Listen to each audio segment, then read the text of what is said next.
আমরা দেখেছি আমাদের প্রবীণ যে নেতৃত্ব রয়েছে, এই প্রবীণ নেতৃত্ব আমাদের তরুণ প্রজন্মের ভাষা বুঝতে তারা ব্যর্থ হয়েছে, আমাদের তরুণদের মনস্তত্ত্ব বুঝতে তারা ব্যর্থ হয়েছে, আমাদের তরুণদের কথা তারা বুঝতে ব্যর্থ হয়েছে, আমাদের তরুণদের চিন্তা এবং চেতনার সাথে আমাদের মনস্তত্ত্বের সাথে তাদের যোজনের দূরত্ব রয়েছে।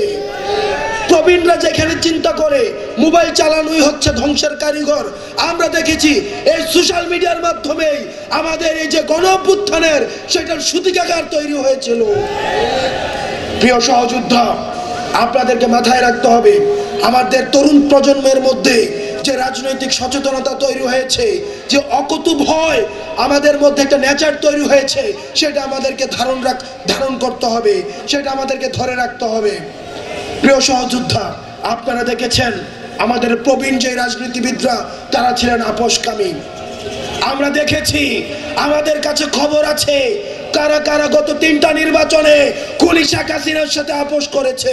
25 বছরের ওয়ারেন্টিযুক্ত দীর্ঘস্থায়ী দরজা প্রোটেক্টর, আধুনিক ও মজবুত দরজা। কারা কারা খুনি শেখ হাসিনার আওয়ামী লীগের সাথে ব্যবসায়িক সম্পর্ক ছিল, কাদের কাদের আওয়ামী লীগের সাথে আত্মীয়তার সম্পর্ক ছিল, এই জিনিসগুলো কিন্তু আমাদের জানা রয়েছে। সুতরাং আপনারা যারা আওয়ামী লীগের বিচারবাদ দিয়ে আওয়ামী লীগের পুনর্বাসনের জন্য চিন্তা করছেন, আপনারা এই তরুণ প্রজন্মের সাথে আপনারা দালালি করছেন।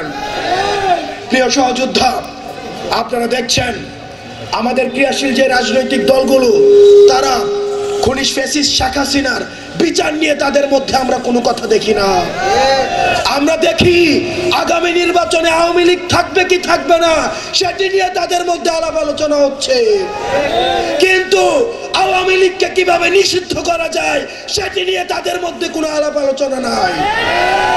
কারণ তাদের মধ্যে ভোট ব্যাংকের চিন্তা রয়েছে, তাদের মধ্যে আওয়ামী লীগের ব্যবসার চিন্তা রয়েছে, আওয়ামী লীগের পুনর্বাসনের মধ্য দিয়ে আওয়ামী লীগের ব্যবসাগুলোকে তারা দখল করতে চায়, আওয়ামী লীগের রাজনৈতিক কাঠামোকে তারা দখল করতে চায়।